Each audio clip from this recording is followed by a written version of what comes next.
Welcome to the inaugural episode of LTCTV and Podcast. We actually just came up with that name about 5 minutes ago, maybe? Yeah, probably about. Maybe at most. Probably 5. Yeah. So for those that don't know me, I'm Bob Thompson. I'm CEO and founder of Legion Transformation Center, and I am here with the amazing Chaz Molesky. What's up, everybody? So I hope you're having a fantastic day. We're extremely excited to be doing this. This is the first ever episode of this. We're newbies. We are newbies. But the great thing for you is that we have a tendency to talk. So you will be getting a ton of value out of that, which is actually the reason that we're doing this. Through kind of it evolved from the lives you were doing in our private groups to then when we did the webinar to just the feedback that we've received from everybody. So the reason that we actually decided to sit here to record this for you is to help you. Whether you're a member of Legion, whether you're one of our challengers, or somebody who is near one of our locations, or not even close to us, is just to get value. Because I guess you'd say the overall reason we do this is because of the request for it. Yeah. So it's going to go into really the scope of the things that you're not going to get in a gym. There is going to be fitness elements to it. Of course, this is a fitness podcast, but it's going to be so much more than that. And in saying that, this was born out of a request for information. So the reason the podcast is even happening is because we had an overwhelming response of people asking questions that pertain to outside life or things that they weren't getting in the gym or questions they might have had about just how do I do this stuff in the 23 hours that I'm not with you guys? How do I actually twist and turn and change my life in ways that you guys maybe you can't help me with on hand or in person, but still have something about that. So the whole goal of the podcast is to answer your questions before you even have them. That's it. That's exactly it. And we can't wait to dive in today. I do want to give you a little heads up and a little warning. This is a fitness podcast, like Chaz said, but we're not just going to be talking about fitness. Because I think with you saying that's the 23 hours in the day, that's actually important. Getting the 45-minute workout in or the hour workout in, that's huge. But it's what happens outside of the gym, which is the most important. And it's not just nutrition. It's not just exercise. It's everything else. And that's what we're really going to be covering throughout this entire time and from every episode moving forward. And you'll be hearing me squeak, and you might actually even hear some barking because I actually have at my feet my dogs right now. So just a little forewarning there. With that, I want to go into today's topics, and we're going to be covering 3 big things. And we were like, what can we do to really kick this off to give people a ton of value? So we looked at the 3 kind of most requested topics that we've been getting. Probably over the past 6 months. Yeah. And the most recurring themes and topics and questions people have had and have wanted answered. Yeah. So we figured why not cover it today? That's right. And with those 3 things are staying committed, how to stay committed. We all know how difficult that is. Getting back on track with your diet after repeatedly cheating. And considering this just is coming right after Labor Day weekend, I think that's a pretty good time.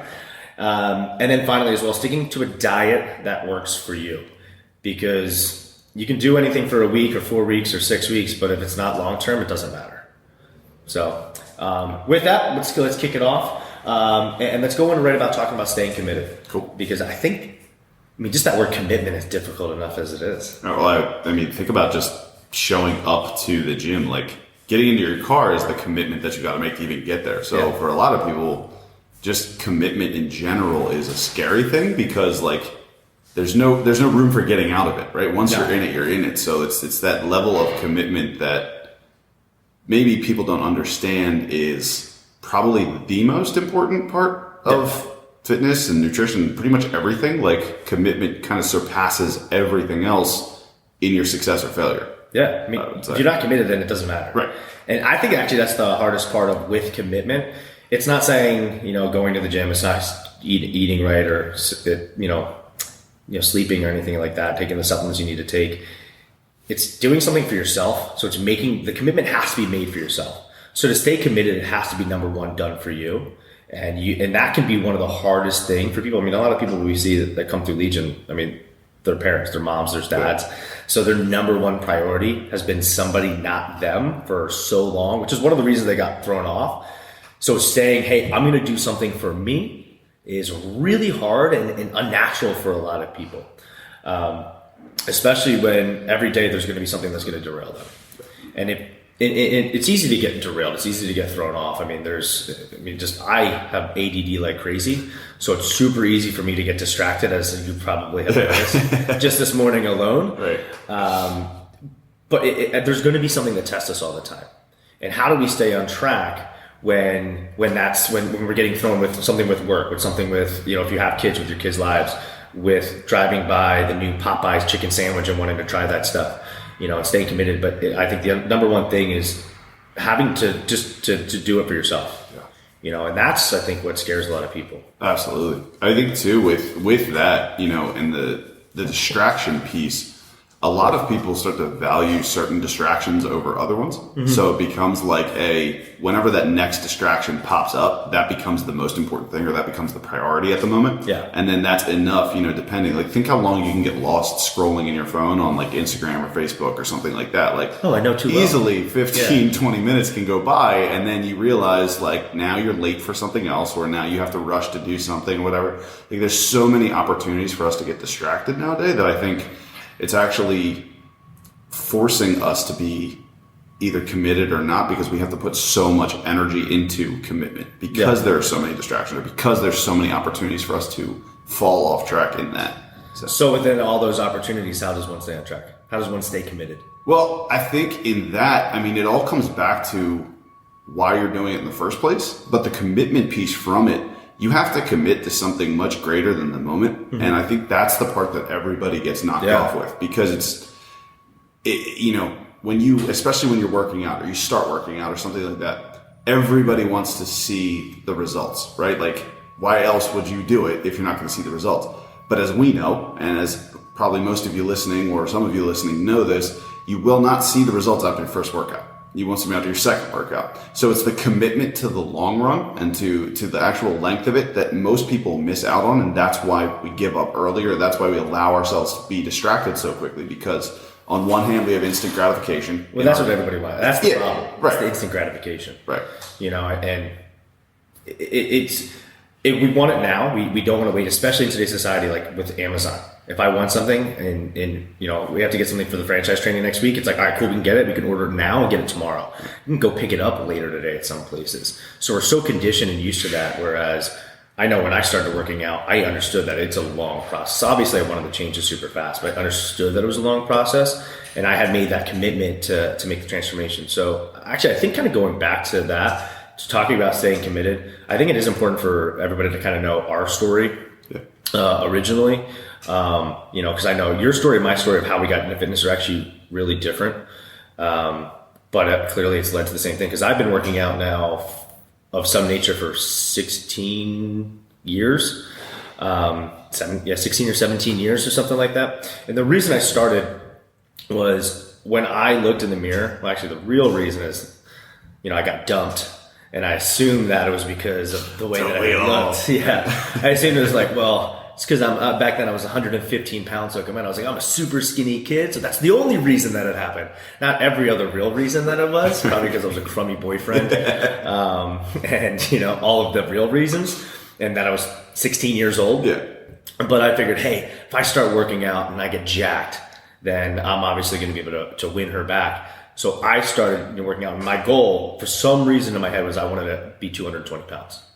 So I was committed to getting to 220 pounds, because if I got to 220 pounds, or if I gained weight, which, by the way, I thought was going to happen like in the summer. That is a beefy jump. You said 115 pounds? I was 150. You wanted 105. Yeah, and I wanted it like tomorrow. Right, I wanted it to happen, but this was the start of summer. And like back then I was completely different. Like the first ever workout I ever did, I was in my parents' basement smoking a cigarette at the same time. And it lasted about 15 minutes. So just so everybody know, where you get started from is, everybody has their own story. Like I want to gain 100 pounds in the summer, so I come back looking like Arnold, from there. And in order to do it, I didn't know anything about nutrition, didn't know anything about working out. I think I Googled some stuff and was smoking a cigarette the entire time I worked out in the basement. And I did that. I smoked the cigarette every workout for the entire summer. But I was committed. I mean, obviously I was doing everything wrong, but I was committed into making that change, because deep down I wanted to make that change for me. So in order for me to stay committed, I had to do it for me. I had to realize that it was for me. And I had to have a strong reason. So really, I had my why, as we always ask people, was like, I wasn't happy with myself. I said I wanted to, get this girl back that dumped me, but ultimately it's because I didn't like the way I was looking in the mirror, which is what kept me going. And I was willing to do whatever it took in order to accomplish that and go in, and that meant learning everything and digging deep. But that's kind of how I got started. But I understood from early, I guess, which is I get pretty obsessive about things when I want to learn something new or I want to do something. I get really obsessive and I go all in and I want to learn everything about it. And I know that's not how a lot of people are, but that was like, I was committed to making that change in myself, and I was going to do whatever it took, however long it took, in order to accomplish that. And then fast forward till now, because some of the stuff we are going to talk about is dealing with the inconsistencies and stuff of that nature, which happens to all of us. But I just knew that change from early on. It was that important to me, which is the reason that no matter what was going on, I was going to stick with it. But so tell everybody how you kind of got started in fitness. It's a little bit different. Yeah, no, so it's actually kind of like the complete opposite. So I was 10 years old and I had a doctor appointment, and because I wanted to play football. So I was a very chubby kid, really knew nothing about anything in terms of health, fitness, nutrition, anything like that. And, I came from the mom makes dessert every day, and delicious. Yeah, it was delicious, trust me. And that's where I got to my point. Right? That's how I got to where I was. But I wanted to play football for my school. So in order to play football, I had to go get a physical and be in there. So when you get your physical, they take your blood, they get your weight, they get your height, they do all that type of stuff. So I got my blood pressure taken, and the doctor pulled me and my mom aside as he was going over the notes and everything. And he started talking to me in the nice bedside manner way that doctors talk to people, and basically told me that if I don't do something to lower my weight and lower my blood pressure, because I had high blood pressure as a 10-year-old, which is terrible if you know what that's like. You said if you don't do anything to this, it can lead to all these health risks down the line. There's shorter life expectancies, all this stuff to terrify a 10-year-old, right? So for me, it was actually in that moment. I remember the moment of hearing it. It's like I can recall it instantly, in my head, of that actual moment of seeing the look on the doctor's face, my mom, and then just him talking to me, which was enough for me to realize that change had to happen. So it was July. I remember this. It was July, and it was the heat index was over 100 degrees. I forget what it was.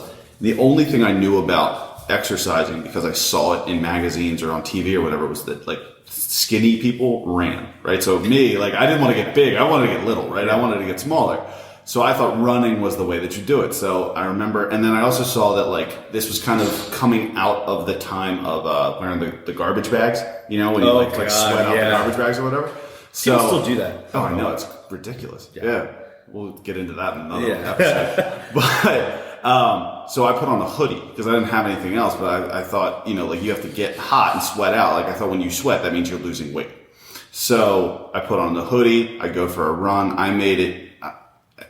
I couldn't even tell you. I mean, it definitely wasn't even a quarter mile. I don't know how far. I just dropped. It was so hot out. But I never went back after that. And to me, I've gone through every type of. You never went fitness. back to the old you. Right, correct. Yeah, no, it was that moment, even in there, I would have rather died on the pavement than have to go through that doctor appointment again and feel that way, or have that terrifying feeling, because I had a lot of anxiety as a kid too. So have that terrifying feeling that for me, it was I could die tomorrow. Yeah. So for that, with me, that shaped my fitness journey in the sense of, it wasn't always about being big or strong. It got to that. Of course, once you get into high school and stuff, you want to be that way. But for me, and I still go back to it, I'll never let myself get to that point again, because I remember what that was like. So the pain for me was so immediate in that moment, that's what drove my fitness. And I mean, I've done everything from powerlifting to just general fitness to running 5Ks and stuff like that. I've tried everything, but it's always come back to never wanting to be in that position again, where I had to have somebody else dictate my health. But I think the big thing that kind of commonality that we have there is what we got started in order to stay committed. We got to a point where we needed to make a change because we absolutely were fed up. And I think that's the big thing when we look at the people that come through the doors of Legion. The people that are successful are the ones that are ready to make the change. And that's why we say hey, what's your why? Because in order to actually get a true commitment, it has to be a little bit something more than just something superficial. I want to lose a little weight. It's like, come on, you got to dig deeper for that. So both of us had that point where we were ready to make a change. And then it got to the point where no matter what happened, we were not going back. Like I was the same way. I absolutely did not want to be that skinny kid. There was absolutely no way that I wanted to be 115 pounds and have like size small t-shirts be baggy on me. I was fed up with that, and I refused to go back to that point, even through all the struggles. And I think staying committed, that's where it gets tough, is the struggles.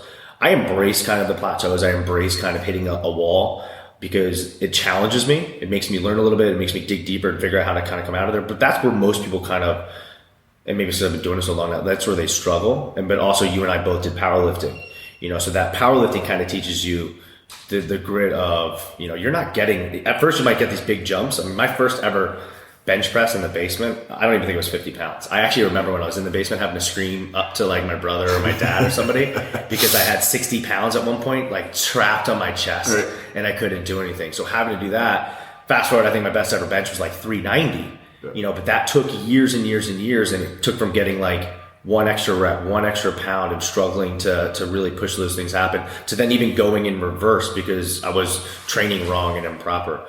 But that kind of goes to the next point of, where you talk about kind of like playing the long game. And obviously, because I have such ADD, we have to stay on track. So I have to look at this. It goes to tracking your progress throughout it. And I think that's the big thing is in order to stay committed, it's looking at what is the long term. So it's, hey, it could be I want to hit this big goal of I want to, run a 5K or I want to gain 100 pounds or I want to lose 100 pounds.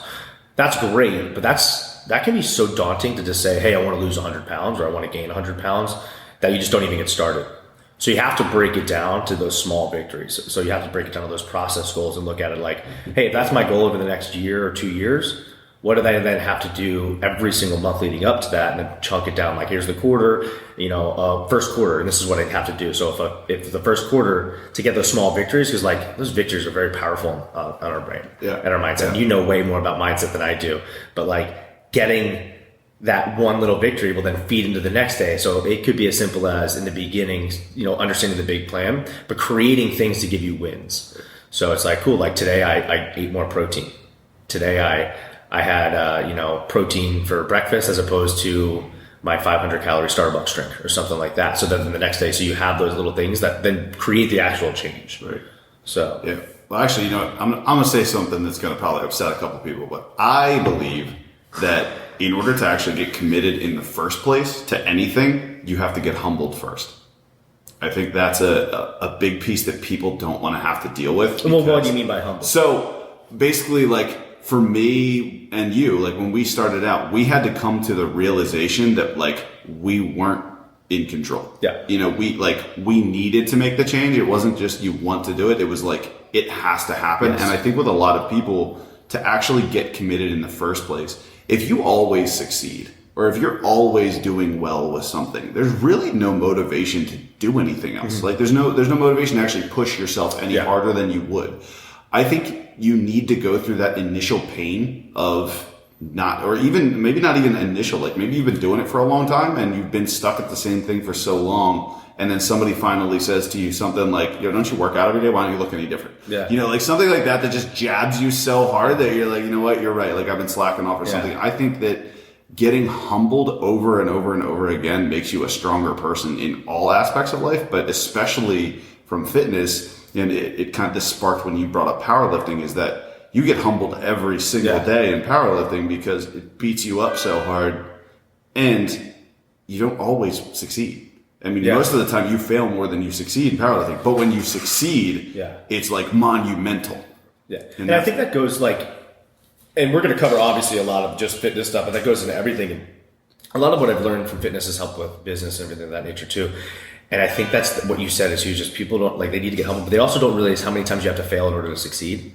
So like it just in everything, it's a learning experience. So, all right, cool. I'm not, in the beginning, I tried to lose 10 pounds and it didn't work or something like that. I needed to learn from those failures so I could then correct them. So I could look back at why didn't this work? How can I change it? But you have to really need to make that change. So like going into business, I remember when I first opened up, I needed to be able to pay my rent. So I needed to figure out how to get some customers in the door, and I knew nothing about marketing or advertising. I was a trainer. So it was like when I started, I was like, all right, I got rent coming up, so I got to figure out how I'm going to be able to pay rent, and I'm going to do whatever the hell it takes in order to make that happen, which then brings you down that rabbit hole of having to learn. But I think that's what you said is knees and getting humbled, because I remember when I opened the doors, like probably so many business owners, at least gym owners, were like, I was like, why is everybody flocking here? And it's the same thing with fitness. It's like, well, I went to the gym and I had fat-free milk this morning instead of whole milk. How come I'm not shredded already? Why is this not happening? And it's taking kind of an introspective look at why I'm not, or we're not really working hard enough, so to speak, or having to get to the point where, like you said, like it just doesn't come easy. That's why a lot of people quit though. It's got to get that grit. If it was easy, as everybody be shredded and everybody would, look fantastic and have healthy, health and everything like that, which is, I think, one of the reasons why we also start with our challenges, which is generally we give people a specific goal in a specific amount of time. We give them something hard and there's some sort of incentive there because a lot of people aren't ready yet. But I also believe it, and this kind of contradicts one thing I just said like a couple minutes ago, getting the small victories, but I think there's small victories in there, but making micro changes. I didn't make a micro change, either did you when you got into fitness. Right. And in order to stay committed, you have to change like everything. So when we do our challenges, and for those that aren't familiar, we have 6-week challenges, 28-day challenge, 21-day challenges that get people into Legion and get them started so we can get them like badass progress in a short period of time, so that we can like teach people that what they're truly capable of. But a lot of times it's so hard to get started. We have to have some sort of extrinsic reason to do it. So whether it be money back or money win or prizes and stuff like that, that's a reason to get us going. Because what you have to do in order to make change is freaking hard. Like your body, your mind does not want to make change, so you have to do it. If you want to have some sort of major goal, you can't just be like, well, I'm going to cut out bread and I'm going to walk a little bit and then, I'm going to be exactly the physique I want. It's like, no, you have to completely change the way you're eating most of the time. You have to start working out when you're not working out. Or if you're working out, you probably got to work out a little bit harder. So it has to be something that's super strong, which for a lot of people gets them to a point in the first week or the second week that just like breaks them. Yeah. And then, I don't know anything about horses, but I guess it's kind of similar like breaking horses, right? Like once you do it, then it's like, all right, cool. Like now I'm ready. Now I can see like broke down, but boom, I saw this result that happened as a result of getting uncomfortable. And now I'm ready for the next step. But it's always still having that long-term goal in mind, and never losing sight of it. And taking that long-term goal that can kind of seem so difficult to achieve, like going from 115 to 220, and then breaking it down into those bite-sized chunks, like those quarterly chunks, so that you start getting those small victories, which then keeps you on track of commitment. So what would you say then in that case, like, because as we know, people get committed based on emotion, right? So like they see, it's like watching like Rocky or something. Like at the end of Rocky, you're all fired up, everything sounds great. I used to work out to the Rocky soundtrack. Right? Yeah. Workouts, yeah. So like Rocky's awesome and you enjoy Rocky and everything, and then 2 days later, all that feeling's gone, right? Yeah. So it's kind of the same with changing. So like what would you say to somebody, or how would you help somebody out if, let's say, they're committed for the first 3 days, right? And then day 4 comes and they're exhausted, they're tired, the body hurts, everything like that. Like the moments where your commitment gets tested. Yeah. How would you help somebody like continue on with that? Well, that's where you have to understand that's where the victory happens. That's where when you start getting to the point where you want to quit, essentially when you're at that point, that's where you want to quit. We always say like in our challenge, like day 4, that's when the headaches kick in because your body's going through withdrawal of some nature. And I can kind of compare that to like smoking and I smoked for about 10 years. I smoked 2 to 3 packs a day at one point in time.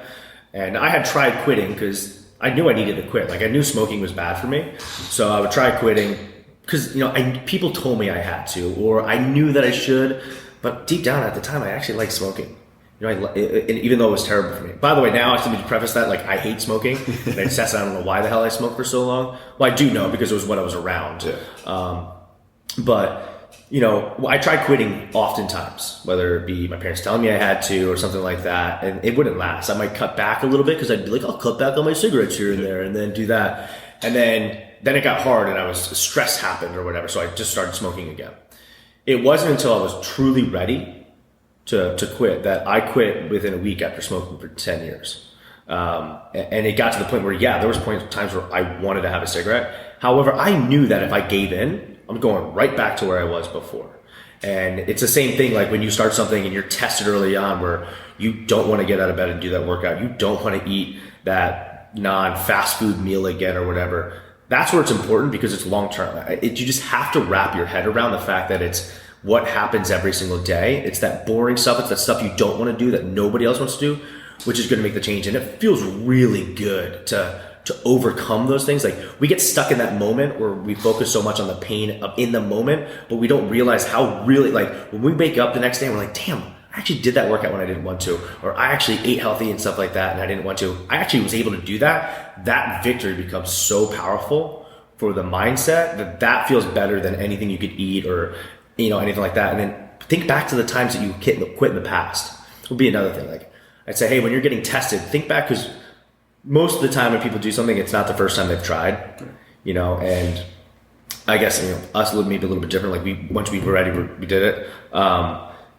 Most people have tried and tried and tried. So think back to that time when you're ready to quit again to where you were ready to quit again. Like, was that 6 months ago, a year ago? Where would you have been now if you stuck with it? And that's what you have to think about. And then what happened? And then how did you feel as a result? So you got to bring in the emotion again. So you have to, like you said, it's emotional, do it. You got to bring back in that emotion. Like, how did I feel when I quit last time? And how am I going to feel when I actually succeed this time? Because that's going to be badass. Yeah. So that's what I would say. Nice.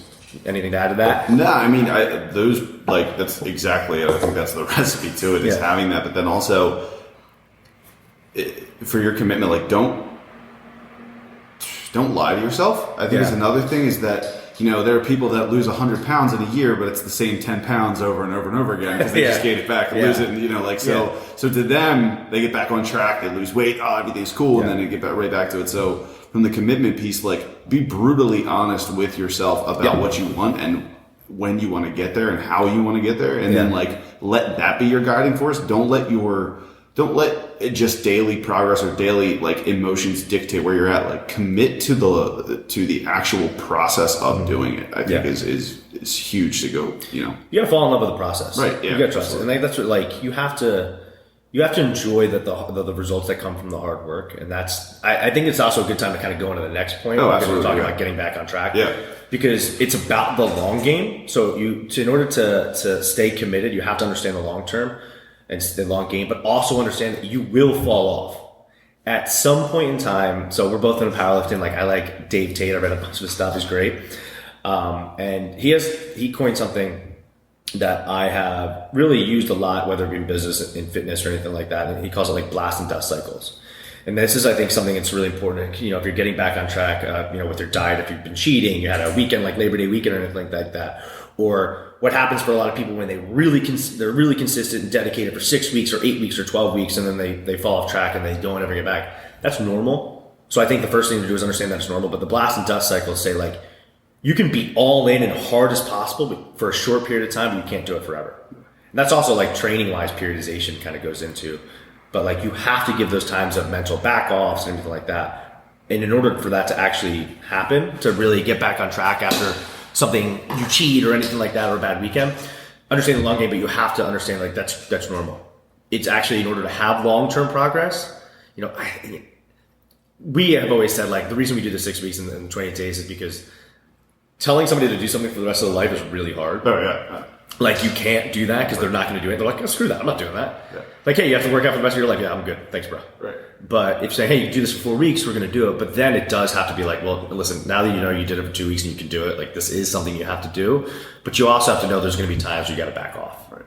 Mentally and physically. So I think going from that is staying committed is playing the long game, but then to get back on track, if you're cheating or anything like that, is you have to go back to why you started. What's that real reason? Like, what does it mean to you if you go back to where you were? And maybe if it's not strong enough for yourself, who else is that going to impact as a result? I think is really important to understand, like, going back to smoking. Like, I smoked because my parents smoked. Yeah. That's what I was around. My dad had a sign that said, "Thank you for not breathing while I smoked." So that's what I was around the whole time. So you have to understand, like, maybe if you're not ready there emotionally or mentally to do that, like, who's watching what you're doing? Yeah. That's a big thing for me a lot of times, like, getting back on track. After that is understanding that, we're here on this platform speaking to our members and our challengers and people that are going to be interested in Legion.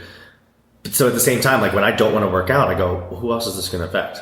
I can't tell my team to live the fitness lifestyle if I'm not willing to do it, especially when I don't want to do it. I can't tell the members and the challengers at Legion to, hey, you got to work out, you got to eat right. If I'm not doing that, like I can't be a hypocrite. Yeah. So understanding the bigger picture too is really important, I think, to getting back on track, but also accepting the fact that it's okay to fall off. Right. Yeah, no, absolutely. And also with getting back on track after having a cheat or cheating, or if you've been doing it for a while, like the accountability piece is so understated in it, and holding yourself accountable to what you want to do and everything, because in a moment you can drop all your motivations to do what you want to do and give into an emotion, right? Like, because most overeating and everything is emotionally driven. Yeah. So it's very simple to do that because it's easy, right? That's the easy way out. But I heard this term from one of my first mentors who was big in the nutrition space and everything like that. And he said, if you ever fall off track with your diet, the only thing that you need to focus on is the next bite that you take. Yeah, it's so good. And he said it because most people over exaggerate what they have to do, right? Like if you have a bad day of eating or something, most people think the next day they have to fast all day long to undo what they did, right? Or it's like punishing themselves for what they did. But it's the long term that actually matters. It's not the short term that gets you the results, right? The short term is actually where the problems are created. It's not created in the long term. So with that, you know, his methodology of just focusing on the next bite is that you have the conscious decision now to choose what your next bite is. So if you continue to choose to cheat more and more and more, you're choosing that, right? That's your decision to do that. But you can also choose to get back on track with the healthy food. And then once you start doing that, you actually give yourself the power of choice, which a lot of people in these situations kind of give up, right? They just like let the animal brain take over and just devour everything in sight. Oh yeah. They don't actually flex the choice muscle in that one. Yeah. And I think that's the big thing, is understanding that there's tomorrow, there's next week. It's also, and again, it's understanding the long game. That anything in life, in order to be successful at it, fitness, relationships, any of that stuff, it's not necessarily always what happens in the moment. It's so easy. It's like, oh, you know, I ate bad. You know, I had ice cream. Cool. Like, get some good sleep. Eat a good meal the next meal. Get your workout in the next day. You miss a workout one day, get a workout tomorrow. I used to really beat myself up over that. Like I was so dedicated early on that I don't think, well, I didn't eat necessarily that great early on, but for the first probably 2-3 years of working out, that's all I focused on. That's all I considered. I never missed a workout. I never missed a meal. I ate every 2 hours on the dot, from the minute I woke up to the minute I went to bed, religiously, without ever missing a meal. But I didn't eat nearly as healthy as I eat now. Like, I didn't have the knowledge, so I just made sure I had protein in every meal and then some carbs. But the carbs could be like bread or whatever, and I still love cheese. But doing that, if I had a bad, so for me, it wasn't necessarily then missing a workout. It'd be like I had a bad workout, or I did eat bad or anything like that. I just said, cool, whatever. I have so many meals and so many workouts to do that it's just get the next one. So I think that's such a big thing. But also understanding that there's the next one is that understanding. Come for us. Yeah. Come for us. Understanding that, like, you're not just doing this for 1 week. You're not just doing this for 2 weeks. You're doing this, as much as I hate to say it, like, for the rest of your life. You know, and it's going to evolve over time. Like, my goals now are not the same as when I got started. They're not the same as 5 years ago, like when I was into powerlifting. Like, I don't care about being strong anymore. I'm not chasing numbers whatsoever. You know, and I think that does evolve, especially when you're young at first. A lot of times early on, and this could be younger in anybody's fitness journey, is like they're very motivated by what the scale is or how they look in the mirror and stuff like that. But then as you go through it, you're like, well, there's so much more to this. Yeah. You know, and it's embracing those things as you go on. So I think in order to really kind of when you're falling off track, is understanding that, like, what's the next thing? You know, why am I really doing this? And going back to your why, and then understanding that, cool, I screw up one day. Who cares? Yeah. Like, it's not going to affect me long term, right? Like, at all, unless I don't get back on track. Which everybody has that choice to get back on track, and that's the big thing. Yeah, absolutely. So, well, I think the next point going into it, we're gonna try to stay on track as much as we can, but no, we're not. No, we're not. We can try as much as we want. We can try. Happen yeah, we can try. We're not gonna do it, but you're all gonna get value, so just listen. No, but I think a huge point, and I actually used to fall victim to this all the time, and I still sometimes get that twinge in the back of my head, like, oh, maybe I should try that or whatever, is do not use a fad diet or a gimmick to undo something that you should be teaching yourself for a long period of time, right? Yeah. So like, I know a lot of people that will jump into doing like low carb or keto after they get back from vacation. Yeah. Because they just ate a whole bunch of carbohydrates, and carbs are the devil, as it's said in the media, which is not true, but it ends up being this thing where we think that, oh, well, this diet says like Whole30 or whatever, promises you 30 days of eating this, you look great, you do all this stuff and everything. But all that is like covering, it's covering a symptom, right? Yeah. So it puts you in that, but it'll actually teach you worse habits, I think. Yeah. That if you do that, if that's your constant mode of like getting back on track, is that you have to do something that essentially punishes you. So extreme, yeah. Like it's so on the other end of the healthy spectrum, that I think that's actually going to create worse results after a while, because then it starts to mess with you mentally too. Yeah. Well, I actually was reading something yesterday that said like, if you're going to go, because all those things are something super extreme, you're going to go super extreme in one direction that's not sustainable, which as a result, the rebound means you're going to go extremely extreme in the other direction. Right. And I think if you have to look at the similarities of all the programs that are out there, like don't fall, for I saw somebody the other day, like, I'm not having carbs for 10 days. I know they're not eating enough fats and protein to make up for it. So they're going to crash. They're going to feel like crap, and they're going to emotionally, mentally feel like crap, and then go so far in the opposite direction at the end that it's going to do more harm than good. But I don't know much about the 30-day thing, to be honest with you, but I do know it's based on real foods, whole foods, and healthy foods, which is, I think, important for everything. And I think that's what, don't fall for the fads of, hey, well, this, and the big problem is they're jumping from one thing to another that are usually completely different. You're like, I'm going to go into this, I'm going to go into that. And then I'm going to go in this direction that's completely different. And we know that all this stuff takes time, but look at really what are the similarities in them. Like, what's the similarities in the South Beach diet and the Whole30 diet, and even like, not really, I'm not it's like keto or anything like that, but it's usually like lean proteins, it's healthy carbs, and fruits and stuff like that. Like, carbs are not the devil, especially if you're working out of any nature, unless you have some sort of issue. And of course, obviously, we can go down the rabbit hole of like your body fat, your insulin level, and hormonal issues will dictate a lot of it. But for the most part, you're going to need carbs. And what I've seen, at least, is when people eliminate carbs or eliminate something, they never make up for it at the end of the day, at the other side. Mm-hmm. And at the end of the day, like there's a calorie balance and there's a hormonal balance. So they're both going to be very important for dictating long-term success. So you have to make sure that, if you want to lose weight, you got to be, essentially eating less calories. Right? You want to gain weight, you got to eat more calories. You don't want to eat too little, and you don't want to eat too much in the opposite spectrum, because not only will that not cause you long-term success and it's not going to be sustainable for you, but also it can then screw up the hormones, which then makes everything harder. But it's being something that it's not a fad. It's like, ooh, this sounds cool. And like we've all done it. I mean, even us, we're in the industry, we get sucked into this stuff, and we've been doing it for so long. I'm like, why am I doing this? Let me go back to what works. Let me stick to what works. So it's understanding the bigger picture of things and understanding that, yes, those other things, they do have to adjust throughout it. But it's, that information, it's never an extreme. If you have to go to an extreme for some reason, that's not a good thing at all.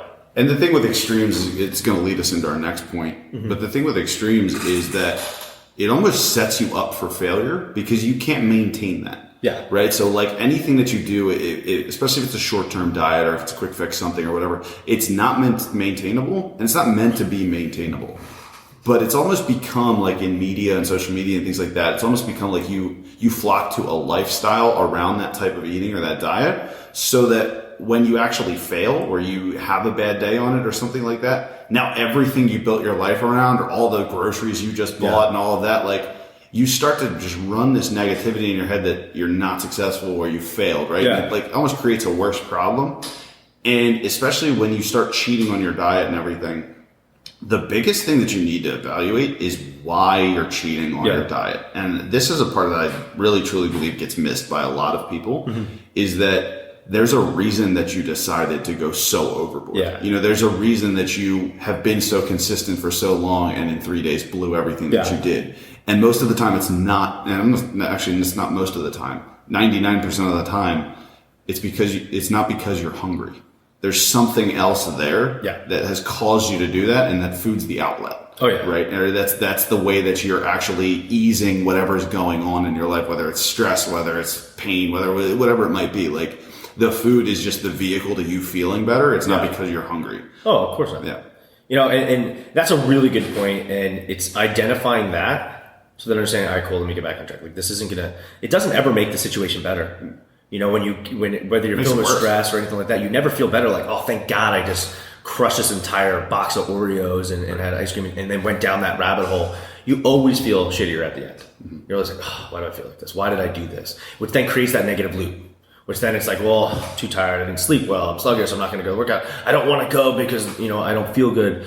And then you go down that. But so it's definitely, you have to look at the bigger picture of why anything is going on, you know, in order to actually truly stay on track. So yeah, it's never, unless it's, yeah, I mean, it's in extreme, people go to extreme things, but yeah, it's usually never about like, actually, nutrition, I mean, the diet, it's just not sustainable, of course. Is going to cause you to go there, but it's something that could be making things worse, especially if you're not having enough carbs. You probably can't function properly with your brain, right. You know, which is why you maybe are in this emotional state or something of that nature, which then leads you down to that, but which is why kind of going to the point of finding out the real reason why you're cheating, so creating a manageable plan. Mm-hmm. But also in order to create a manageable plan, it has to be tailored to you. Right. Well, and I think too with that, I mean, that's what we did with Legion. I mean, that's the meal plan with Legion is manageable in the sense that we're not eliminating anything. You know, you still get to eat carbs, you still get to eat proteins, you still get the veggies, like you still have these options to use, and you also have like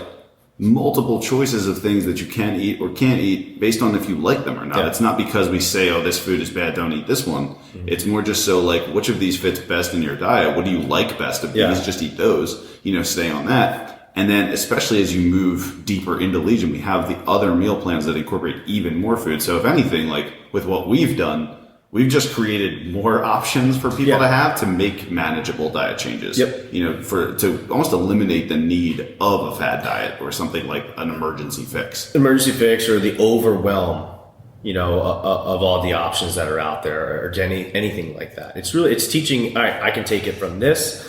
I did this in 3 weeks or 4 weeks or 6 weeks. Now I can then do this again and making the adjustment, but it's not fake food. You're not just drinking shakes or something like that for every single meal. It's real whole foods in the right amounts that are then tailored to you, so that as you adjust and your body adjusts and you learn more and you get better educated on it, that you can then start tailoring the nutrition plan to be better for you in the long term. It's 100% what it is. You know, and it's really that simple. I mean, somebody actually said it in one of our groups that our plans don't tell you what you can't eat. It doesn't say that. Yeah, true. You know, we don't say, we say follow, you know, stick to our plan in order to have success. Like these are going to be the foods that are going to give you the best success. But it doesn't necessarily say you can't do anything, you know, because it doesn't say, hey, just get back on track. Mm-hmm. You know, stick to this and learn it, reduce the overwhelm so that you can have the success in the long term. Right. Which then goes into our next point, you know, which is really, you have to stick to a diet that works for you. You have to understand that. You have to, and you have to really, you also have to look though at that is, there are fundamental parts to nutrition. Like sticking to a diet like, oh, well, this one I can eat cheese and ice cream every day, like doesn't mean it's good for you. Right. And you have to then understand why you're doing it. And you can't just abandon something because like, you know, especially if it's what you need. So as long as it's not healthy and restricted, that's what I'm trying to say. I don't know if I'm really making sense there. But you have to stick to a diet that works for you, that is going to allow you to have it in the long term. So understanding like some people can cheat every single day. You know, for them, that diet to work, that allows them to have a little bit of treats or whatever, Reese's Pieces, little thingies in there. So, you know, you could either, some people can do that every single day and have a little bit and it satisfies them. Some people can't do that and have to have like a cheat meal, you know, in order to mentally get them back on track. Either one works, but you have to figure out which one works, because some people have a cheat meal that turns into a cheat day that then they just can't even come back from at all. So that's not going to work for them. Yeah. You know, so you have to definitely find something that's going to work for you. And then you also have to, it has to be adjustable big time. Like it has to adjust to where you are, what your goals are. And it shouldn't be something that in order to adjust it changes everything. You know, because now I'm in my head, I'm thinking like, all right, I need to increase protein here, decrease protein, increase carbs, how my fat's looking and all that stuff. Like that should be the adjustments, you know, because we're looking at total calorie intake and then we're looking at our macros, the proteins, carbs, and the veggies. Not like, all right, let me eliminate this one group completely. Yeah. And then let me do this. And then now in order to do this next thing, I'm going to go completely in the opposite direction. Like it can't be like that. That's not going to work for anybody. Right. Yeah. And I mean, I think one of the coolest things with what we've done recently, especially with like the Lean and Stronger program and allowing people to count calories and do the macro countings and everything like that, I think it's showing you the actual available opportunities and options of foods you can eat with a set amount of calories. So like if your diet for the day is 2,000 calories and you figure out the amount of food you can actually eat with 2,000 calories, like a lot of people can't even eat that, you know, and that's one of the things we found when we did that was we would set people at these calorie ranges. They wouldn't even be able to get close to it. But they were like, because we read this like a magazine, or we read this one article that's, you know, garbage and fills the stuff up because it gets clicks or gets people interested or whatever. You know, one of the people, and people are like, oh my God, that's all the calories I have or whatever. Like we have people ranging in 1,400 to 3,500 calories for what they needed because it's based off of them, specifically where they are and what their goals are.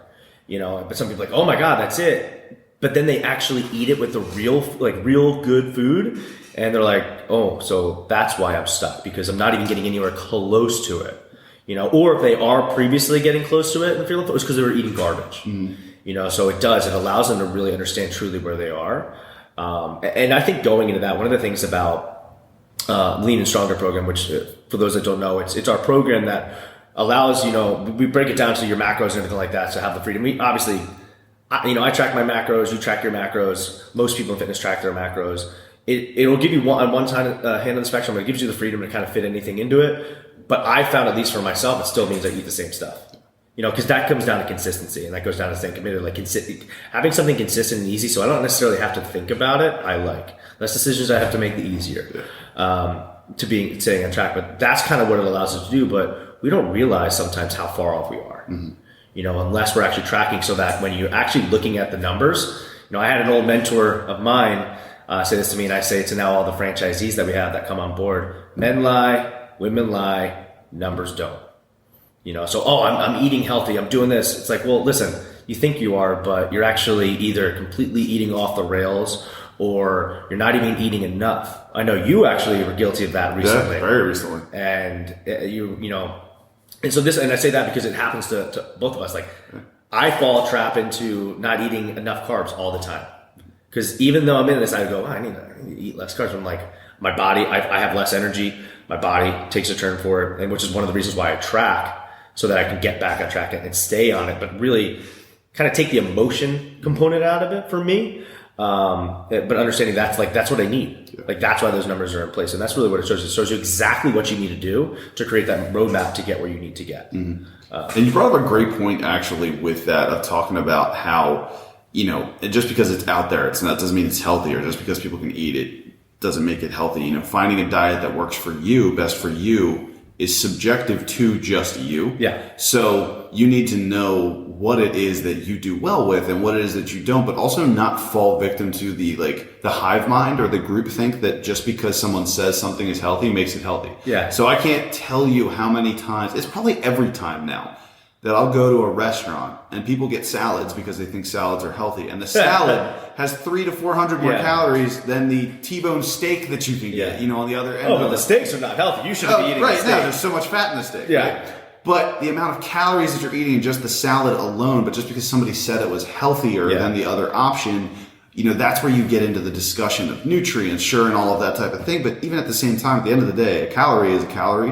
when you're really tracking and you're trying to do it. And granted, you know, not all calories are created equal, but all calories still count up. You know, they all add up at the end of the day. So if you have to eat 2,000 calories a day and you eat 2,500 calories in just chicken, even though it's protein, you're still going to gain weight because of all the extra calories. So be mindful with the diets that work for you of what actually makes sense, not just because somebody else said it. Yeah. You know, stay present in the decisions that you're making. Yeah. And I think I'm going to take it in a little bit different direction right after that, but I think that's a huge point, is understanding, you know, because we get that a lot, like, well, in some of our plans, maybe they're like, why can't we have, you know, olive oil in every meal or anything like that? I like to cook my food in olive oil. Well, it's like, yeah, you're dousing it in freaking olive oil right now, which is why you're not losing any weight or you're constantly putting on body fat, because you're eating a ton of extra calories. You're drinking a ton of extra calories you don't realize. So a lot of people don't realize that sometimes what's healthy or marketed to them as healthy isn't the best thing for them. Which also kind of takes me to the next thing, which is, especially when we talk about tracking calories, and we use it. Obviously, I use it to get people interested. I'm like, hey, how can you eat pizza and burgers and still lose weight? And if you're tracking calories, you can, in your macros that go into it, obviously you can do that and have long-term success, or have success, but you're not going to get optimal success. Because one of the things that you said was not everything's created equal. I can hit, let's say my goal for the day is 3,000 calories. I can hit that eating burgers and pizza and probably hit my macros or get relatively close. But now I'm ignoring the micronutrients. So a lot of people get caught up in the macros, which is the protein, the carbs, and the fats, which are obviously important because we're talking calorie and energy and everything of that nature in order to lose or gain. But then we have to look at what's actually in it. What are we getting? What are our vitamins and our minerals? And that's like, especially hormonally, is going to be the big thing, which is why even though we say, hey, you can have burgers and pizza and still lose weight, I'm not saying eat that every day.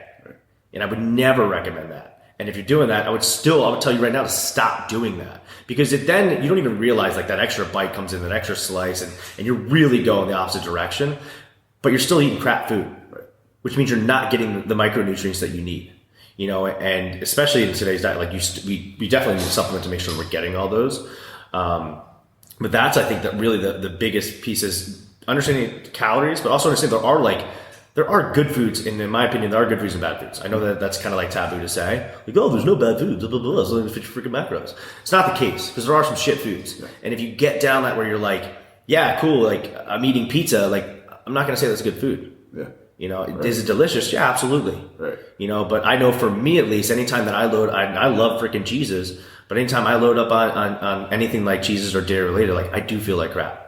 Because it increases inflammation in the body. But if I'm eating those foods, I'm not getting a lot of the micronutrients. They're going to be huge for especially like for men and women, improving your testosterone, making sure you're balancing out your growth or your hormones and everything like that, so we can actually have those real positive effects that we want. So understanding that is also, I just kind of wanted to go back on that because you went into that marketing thing about like, just because you think it's healthy, you're still probably getting a lot of those hidden calories you don't even realize.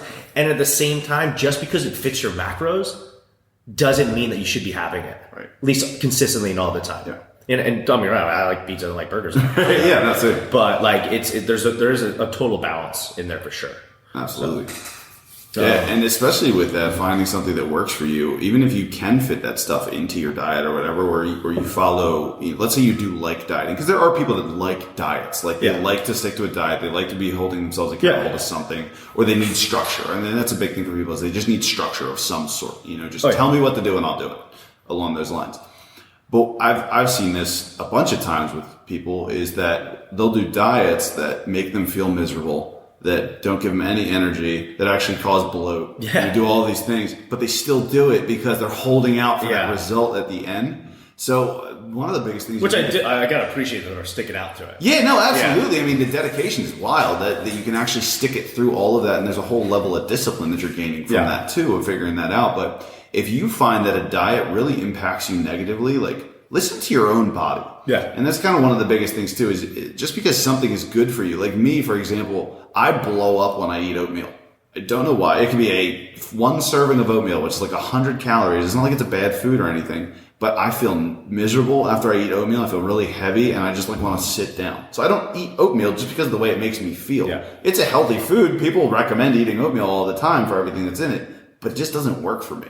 So like, I think people need to just listen to their own body a lot too, in that, just because something's good or something's labeled as good, might not be good for you. You totally have to like listen to what allergies almost are in your body. I'm laughing though, because last night, for the first time in a while, I had oatmeal. I always eat, so actually right now I'm doing a lot more with nutrient timing and not talking about like, how does your body feel? Like, I feel better keeping my carbs to the end of the day or post-workout and stuff like that. Prior to that, I like to have my protein and my fats together to make that I feel so much more energetic, clear-headed, and everything like that. Doesn't mean I'm getting rid of carbs. I'm just timing it differently. And that might be a little bit advanced for a lot of people, especially if you're getting started. Like, don't worry about that. That might just get too complicated and be hard. But I had oatmeal last night, mixed in with some peanut butter and some of the chocolate peanut butter protein powder. And it was delicious. However, just like you, like, I felt sluggish. Like, every time I eat oatmeal, it's the same thing. I just I'm sitting there and like luckily it was at night so that I could, sleep better and everything like that. Actually, I slept like shit last night. What am I talking about? So I should eliminate oatmeal too. Yeah, what the hell? I need to stop eating oatmeal. So yeah, I'm with you, Chaz. Right. But it's listening to your body, like going through like I used to love milk. Milk, or when I first started getting into this, was a staple for me. To get like protein because I couldn't eat. I was on the opposite end of the spectrum for a lot of people. Like I had no appetite. So I would try and, get because I needed to hit my protein and try and get a ton of calories. So I drink a ton of milk. I can't, anytime I eat or drink milk now, I feel like crap. Like I can't even go near it. And it's not, and I think when your body, that's another thing that's kind of off here. It's like thinking that, like, you don't realize how good you can feel. Yeah. A lot of people don't realize. So staying committed, well then, and going through that and getting back on track. Oftentimes, the reason we can't get back on track or we can't, having a bad week or whatever, is because we don't know how good it feels to feel good. We've never had our body kind of like, oh, this is, because most of the recommendations suck. Right. What we're brought up thinking is improper. So I think that's a big reason of how do I stick to a diet that works for you, or getting back on track with a diet after repeatedly cheating and staying committed, is realizing that at one point in time, you're going to feel good. You're going to know it. And then when that clicks, that is a really strong thing to bring you back to. Really strong thing. Yeah. So 1,000%. And to wrap that point up, this one I know we talk about it all the time, and at least we recommend it in the gyms as well and stuff. And just because somebody's doing something that works for them doesn't mean it's going to work for you. I think that's a really big point. So like a lot of you just heard Bob's eating strategy. If you've seen Bob looks great. Dude's jacked. He's got it figured out. Oh, I thank you. No, you're welcome.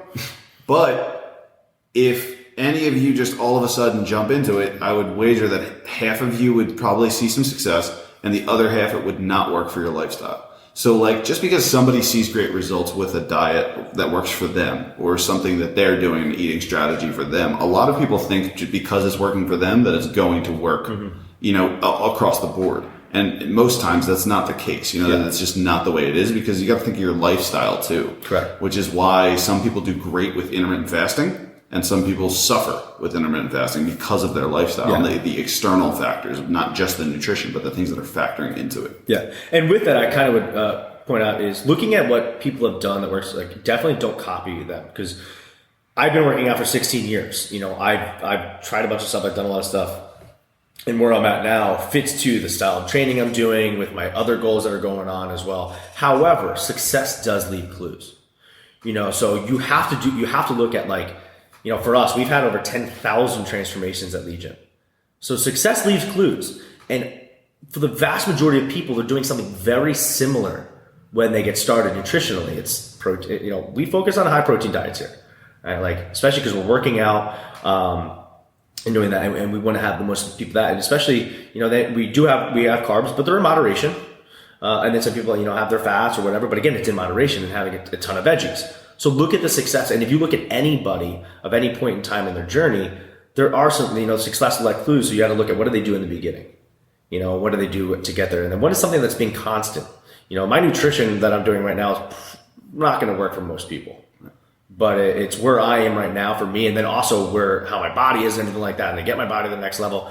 But you also don't need to get complicated. You don't need to get complicated. I always loved the movie Roadhouse. And I was not expecting that. I love. You could have given me 1,000 guesses, and that wouldn't have been one. Yeah, I love that movie, and I love it because, and I always go back to one of the things is we want to get so complicated and. A lot of times one of the great things of working with a coach or something like that is we'll tell you when to get complicated, but don't get complicated at the beginning.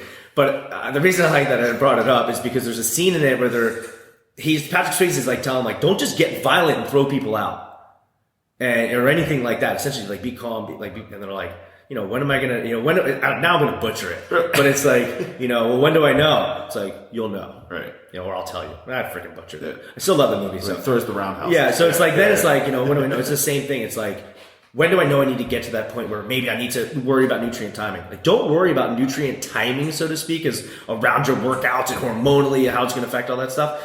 If you're still not even getting your macros down. Right. That's step one. Are you eating crummy foods? Well, let's stop eating crummy foods and let's start, getting better with getting more protein, because most people need more protein. Almost everybody needs more protein. We have to watch out for our carbs and our fats and make sure they're eating the right carbs and fats as well in the right amounts. we get that down and we stay consistent for that a while. And then we're worried about our calorie intake and all that stuff and how it's broken down. And then as we go and we progress, we can start getting a little bit more complicated. But early on, we don't need to. Like, why get complicated if you don't have to at all? And especially because, like, my goals right now, most people don't want to get, like, to the level of where I want to go. So why do what I'm doing? You know, why go to the, let's just say, I wouldn't say extreme, so to speak, because it's not extreme. Like, I'm like, you know, nutritionally, I don't feel like I'm being restricted at all or anything like that. Like, I do feel really good the way that I'm doing it. And I'm leaning out every single week and I'm doing it, but it's also because I'm being consistent and I'm sticking with it. And I'm mentally feeling really good, but also, you know, going back to, you know, staying committed early on. It's like, you know, one of the things that I've done with it, I've challenged myself to wake up earlier every day. And every day wake up earlier and earlier and earlier, even if I go to sleep late or whatever, screw it. Like, I'm starting over and I'm starting on the right foot because how we start our day dictates our day. But the reason I've been able to stay committed to that is because I didn't want to let myself down. But now I'm going back and going all over the place. But yeah, it's like, if in the beginning, like, well, how do I know when I need to get complicated? Like, we'll tell you. Yeah. You know, we'll let you know. But early on, like, this is what you need to focus on. And that's all you really need to focus on. Don't overcomplicate things, which is, I think, what most people do. And it's kind of sometimes sexy in fitness. Be like, whoa, look at this. And this is, you're intermittent fasting and all that stuff. It's like, well, listen, why don't you just figure out this first? Yeah. And always start there and then we can worry about the rest. Yeah. And adding to that specifically is, if you are doing something consistently and you do know what you're doing and everything, your clue will be when it stops working. Yeah. So, like, if something keeps working, and the reason I bring this up is because this was one of the biggest things we had. We talked about Lean and Stronger earlier, where we gave people macros. It was, all right, is it time to change my macros yet? Like, no, you just lost 8 pounds. Like, it's working. Yeah. Just keep doing it. When it stops working, that's when you'll change it. But because if you change something that's working, it might stop working, you know? No, with that too, and I think about this sometimes with some of the franchisees, or we've seen it in the gym all the time. It's something's working, so we stop doing it as well. Yeah. You know, we see that when somebody comes into a challenge or even Lean and Stronger. Like, if they start with, let's say they go on a 6-week challenge, it works.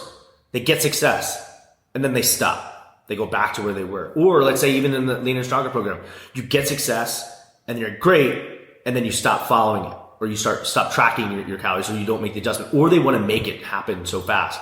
You know, for us, it's minoring in the boring stuff, minoring in the basics, and really hammering in that is what, you know, I tell a lot of the franchisees.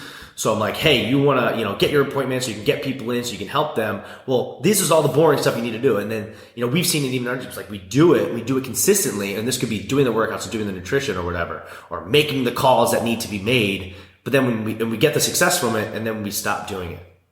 And then instead of going back to what was working, we go, oh, I got to try something completely different, or I get distracted. And it's because we get like flustered or whatever. So I think that's a really good point that you said. It's like, when you see that it's like working, like, don't make changes especially if it's working, don't make changes. And don't make changes like if you have 1 week where, you know, if you're going after weight loss, like, don't make a change in 1 week because, it stalled out. There's a lot going on. And a plateau is not necessarily a bad thing, you know, at all.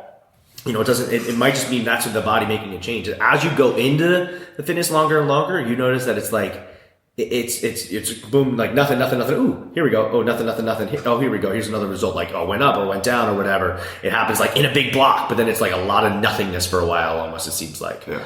So I agree. Totally. But, so what I think at that point, I think we should really just wrap it up. Yeah, definitely. Because we've been kind of going on. And to wrap up, first, I want to thank every single one of you for listening to this and sticking out with it. It was a lot of fun for me. Great time, yeah. Yeah, this was all, and it's only going to get better. But from that too, I want to wrap up with the 3 points. One, you know, we talked about staying committed. You know, to stay committed, first off, you got to understand why you're doing it. You got to understand the long game, as tough as that is, and your long game. Start with something longer than in 4 weeks. You know, think about. You know, especially after that, once you get started, think about like give yourself a year and then break down that year in order to accomplish that, you know, or then look at like what could be in 5 years or something like that. And then you can start, you know, you can always change stuff, but to do that, you have to kind of like, to stay committed, you have to do that and then track it, see how you're doing. And then understand that if you fall off, cool, just get right back on. You know, there's the next meal, there's the next workout. That's okay. Just get back on track. Nobody's perfect. So don't beat yourself up over it, you know, and then also identify why you got off track and then try and correct that. You try and look at deep down, like, why is this actually happening?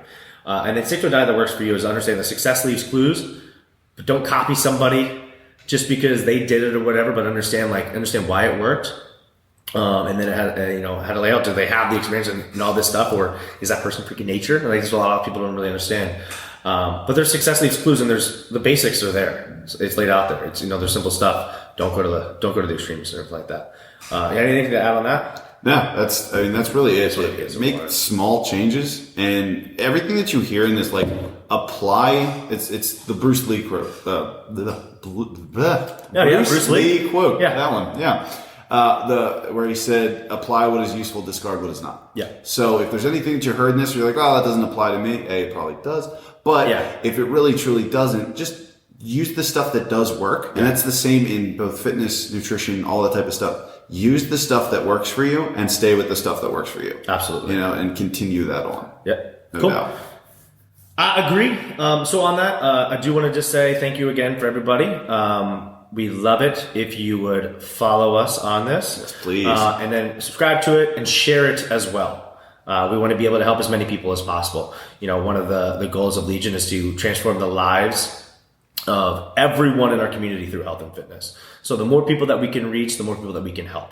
And that's the whole reason that we're doing this, is to be able to help as many people as possible. It's been asked for, they wanted it, we wanted to take deeper dives. But we want to, everything in here, there's something that you can take out of it. And if you apply it, you're going to have success. So please subscribe and share so we can help more and more people. And then also, let us know how you thought. What did you think of it? Give us your feedback. But thank you so much. I really do appreciate it. Thank you, guys. If we had sweet outro music, we'd play it right now.